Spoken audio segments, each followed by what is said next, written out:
అది కొంచెం 5 ఏళ్ల ముందుకెళ్లాల్సింది గుర్తుండాల్సిన అవసరం ఉందంటాను. 5 ఏళ్లలో మీరు చేసినటువంటి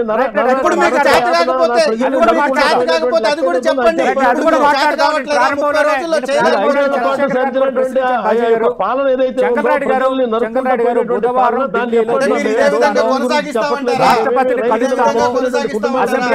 ప్రసంగాన్ని అడ్డుకుంటాము. గత నెల 45 రోజుల్లోనే 36 రాజకీయ హత్యలు, 300కు పైగా హత్యాయత్నాలు, వేధింపులు భరించలేక 30 మంది ఆత్మహత్యలు చేసుకున్నారు. ఇలాంటి సంఘటనలు జరుగుతున్నాయి. ఇది ప్రతిపక్ష నేత వైఎస్ జగన్మోహన్ రెడ్డి ఆరోపణ. ఏం సమాధానం ఉంది సార్? ఆయన ప్రతిపక్షవాదా లేదు సార్, ప్రతిపక్ష నేత అంటున్నారు. అంతా విన్నాను సార్.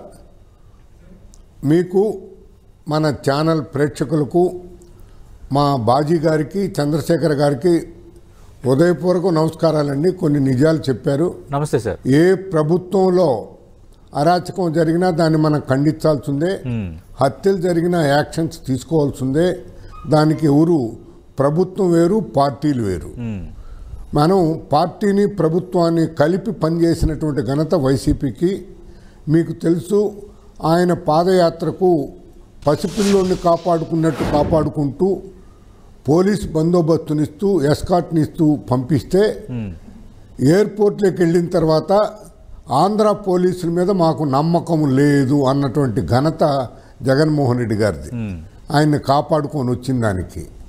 తర్వాత కోడికత్తి సీను ఉదంతం తెలుసు. 5 ఏళ్ళు జైల్లోనే మగ్గినారు. ఆయనే మనిషిని పంపించి అది పీకే టీం ఇచ్చినటువంటి సలహా ప్రకారం వేపించారు. జరిగినటువంటి విషయం మీకు తెలుసు. ఇప్పుడు law and order, Jaganmohan Reddy గారి పాలనలో లా అవుట్ ఆఫ్ ఆర్డర్, మా గవర్నమెంట్లో లా ఇన్ ఆర్డర్. ఆ 5 ఏళ్లకు అలవాటు పడినటువంటి పోలీసులు కొందరు ఇంకా ఆ మత్తులోనే ఉండారు. ఇంకా వైసీపీ ఉండదని అనుకుంటున్నారు. ఇక్కడ జరుగుతున్నటువంటి సంఘటన ఇప్పుడే మా బాజీ గుర్తు చేశారు. జగన్మోహన్ రెడ్డి గారి పినతండ్రి, తండ్రికి తోయాన తమ్ముడు వివేకానందరెడ్డి గారు ఏ విధంగా చనిపోయినారు. చనిపోతేనే మరుసటి రోజే విజయసాయి రెడ్డి గారు ఏమని స్టేట్మెంట్ ఇచ్చాడు. ఆత్మహత్యతో గుండె ఫెయిల్ అయ్యి హార్ట్ అటాక్తో ఫెయిల్ అయినారని చెప్పాడు. ఇంకొక ఆయన ఆత్మహత్య చేసుకుంటారని చెప్పి ఇంకొక ఆయన స్టేట్మెంట్ ఇచ్చాడు. ఇవన్నీ మీ మనసును మీరు చంపుకున్నారు. మీ మనసును చంపింది ఇప్పటికి 5.5 సంవత్సరం అయింది. మేము అధికారంలో ఉండగా సిబిఐ కావాలన్నారు. అధికారం లేకొస్తానే మాకు సిబిఐ వద్దన్నారు. తీరామరా వివేకానందరెడ్డి గారి కుమార్తె సిబిఐ వేస్తే కోర్టులో పోయి స్టే తెచ్చుకున్నారు. సిగ్గు లేదండి? మీ బాబాయిని చంపినటువంటి ముద్దాయిల్ని తేల్చకుండా ఇంకా మాట్లాడే ఇది ఉందా? లా అండ్ ఆర్డర్ గురించి మాట్లాడేది ఉందా? లా అండ్ ఆర్డర్ కాదండి, మీ దగ్గర ఉండింది లా అవుట్ ఆఫ్ ఆర్డర్. మీ చేతిలో లేదు. మీకు ప్రజల్లో మంచి మద్దతు కట్టుకొని వేగవంతం చేస్తారా? వివేక హత్య కేసుకు సంబంధించిన ఇష్యూని ఫాస్ట్ గా దానికి సంబంధించి ఎవరేంటి అనేది బయట పెడతారా sir? CBI is not in our hands. CBI is in the hands of the government of India.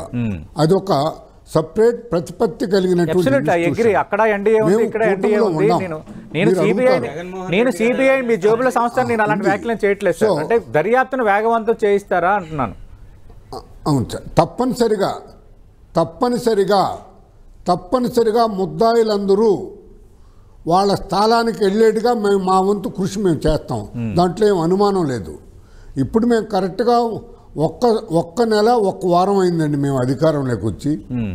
ఇన్ని రాద్ధాంతాలు సార్. జనాన్ని ఏ విధంగా మీరు దోచుకున్నారో, జనం ఏ విధంగా నాయకుల దగ్గరికి పరిగెత్తుకుంటూ వస్తున్నారో, పోలీసు వాళ్ళు ఎందుకు సైలెంట్గా ఈ రోజు కూడా కొందరు పోలీసులు ఒక 10% పోలీసులు నీతిగా పనిచేశారు. వాళ్ళకి స్థావరాలు దూరంగా వెళ్ళిపోయినాయి, అడవులకు పంపించేశారు. వీళ్ళ మాట విన్నటువంటి పోలీసుల దగ్గర చేయరాని పనులు చేపించారు. ఇప్పుడే బాబ్జీ గారు చెప్పారు. అంటే వైఎస్ జగన్మోహన్ రెడ్డి వైఎస్ఆర్ కాంగ్రెస్ పార్టీ అధినేత మాజీ సీఎం చేస్తున్న కామెంట్స్ అబద్ధాలు అంటారా? 45 రోజుల్లో 36 రాజకీయ హత్యలు, 300కు పైగా హత్యాయత్నాలు, వేధింపులు భరించలేక 30 మంది ఆత్మహత్యలు చేసుకున్నారు. దీనిపై ఢిల్లీలో దీక్ష చేస్తానంటున్నారు. నేను లెక్కలు పెట్టలేదు, లెక్కలు రాయలేదు. ఆ లిస్ట్ ఒకసారి ఇస్తే డైరెక్ట్గా జగన్మోహన్ రెడ్డి గారికి నాతోనే ఒక మీటింగ్ ఏర్పాటు చేయండి మీరు. నా దగ్గర లిస్ట్ ఉంది, 6,000 లిస్ట్ ఉందండి. ఎవరినోని ఎక్కడెక్కడ ఏమేమి చేస్తారనేది. డాక్టర్ సుధాకర్ గారు ఆక్సిజన్ కాదని అడిగింది, మాస్క్ అడిగినాడు. మాస్క్ అయ్యా, మాస్కులు మేము 15 రోజులు మాస్క్ వేసుకోవాల్సి వస్తున్నది, ప్రతిరోజు తీసి పారేయాల్సి వస్తుందని చెప్పారు. ఒక దళిత డాక్టర్ గారు, డాక్టర్లు వాళ్ళు అరుదుగా దొరుకుతారు, ఆయన ఏం చేశారో మా చంద్రశేఖర్కి తెలియదండి. ఈ విధంగా చెప్పుకుంటూ పోతూ ఉంటే ఇంకొక దళితుడు కోడికత్తు సీను, చిన్న కేసు, మీరు ఆయన దగ్గర పనులు చేయించుకున్నారు, బెయిల్కి అప్లై చేసుకునే గతి లేదండి మీకు, బయట పెడతారని చెప్పేసి ఇవన్నీ చేసి పెడతారా? ఇంకొకటండి, మానభంగాలు చేయటంలో మీ ఎమ్మెల్యేలే పాత్ర ఎక్కువ. మీ అమ్మటి రాంబాబు ఏం మాట్లాడినాడండి, మీ మాధవ్ ఏం మాట్లాడినాడండి ఆడవాళ్ళతో? ఒక్కసారి చంద్రశేఖర్ గారు ఆ వీడియోలు రిలీజ్ చేయమంటారా? లేకపోతే మీరుంటే రిలీజ్ చేయండి సార్. ఆడవాళ్ళకి ఇవ్వాల్సిన గౌరవం ఇచ్చారండి. ఈ పరమ పవిత్రంగా చూసుకుంటే ఈ దేశంలో తల్లి భారత ముద్దు బిడ్డలు ఆడబిడ్డలు అని చెప్పేసి గౌరవించే ఈ ప్లేస్ లో చంగలాడి గారు ఖచ్చితంగా నేను అడుగుతా, అంటే చేయాల్సినవన్నీ చేసి ఇప్పుడేమో సొత్తపోసలా మాట్లాడుతున్నారు. ఇది షేక్ బాజీ గారు, చంగలాడి గారు చాలా ఇన్సిడెంట్లు ఉన్నాయి, 6,000 వరకు ఉన్నాయి. నేను కూడా ఒకటే చెప్తున్నా, నేను చంద్రశేఖర్ గారు, ఇప్పుడు మా గవర్నమెంట్ లో తప్పు చేసినా, మా గవర్నమెంట్ లో తప్పు జరిగినా మాదే బాధ్యత.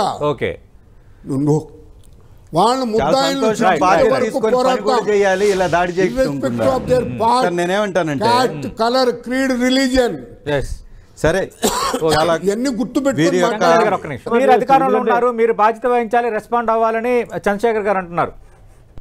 మేము ఖచ్చితంగా ఈ సిబిఐ దర్యాప్తు ద్వారా ఎవరైతే వివేకానంద రెడ్డి గారు లాంటి అమాయకుడు పెద్ద ఆయన ఎవరైతే రాజకీయాల్లో ఉన్నటువంటి వైఎస్ రాజశేఖర మాట్లాడుతున్నారు, ఖచ్చితంగా అందరినీ జైల్లో పెడతాం, గుర్తుపెట్టుకోండి.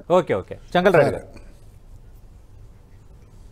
సార్ పోలీసులను విపరీతంగా వినియోగించుకున్నాడు, సద్వినియోగం చేస్తున్నాడు, దుర్యోగం చేసిన దానివల్లనే ఈరోజు 164 సీట్లకు పడిపోయినారు.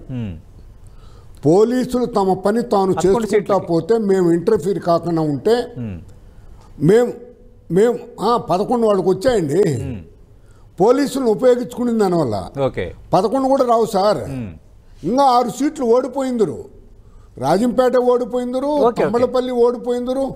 మీ చరిత్రలో 23 సీట్లు ఓడిపోయింది, 23 సీట్లు ఓడిపోయినటువంటి చరిత్ర ఉంది సార్. సబ్జెక్ట్ మాట్లాడకుండా మళ్ళీ అవే మాట్లాడుతూ ఉంటే వీరికి ఎలాంటి ప్రేమ ఉందో, ఎలాంటి వివక్ష ఉందో, రాష్ట్ర ప్రజల యొక్క ప్రాణాలు అంటే వారికి ఎంత చులకనో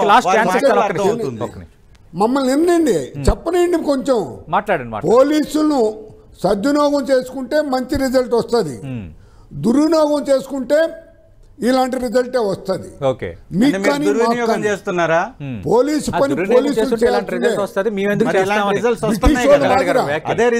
వాళ్ళకన్నా ఎక్కువ పోలీసులను ఉపయోగించారు. అదే కదా మీరు తెలియని వాళ్ళు మాకు తెలీదా?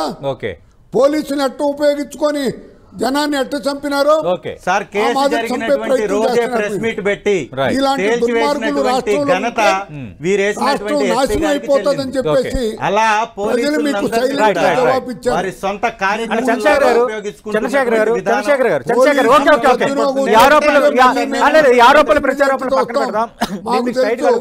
మీరు పోలీసులు బయటికి రావాలి. మంత్రి సత్యకుమార్ రెస్పాండ్ అయ్యారు. అంటే ఇప్పుడు మీరు రాష్ట్రపతిని కలుస్తాము, అలాగే ప్రధాని అందరికి లేఖలు రాస్తున్నారు. ఖచ్చితంగా మీకు అది వర్కౌట్ అవుతుందా? ఖచ్చితంగా బీజేపీ నేతలే చెప్తున్నారు కదా, మీరు చేస్తుంది కరెక్ట్.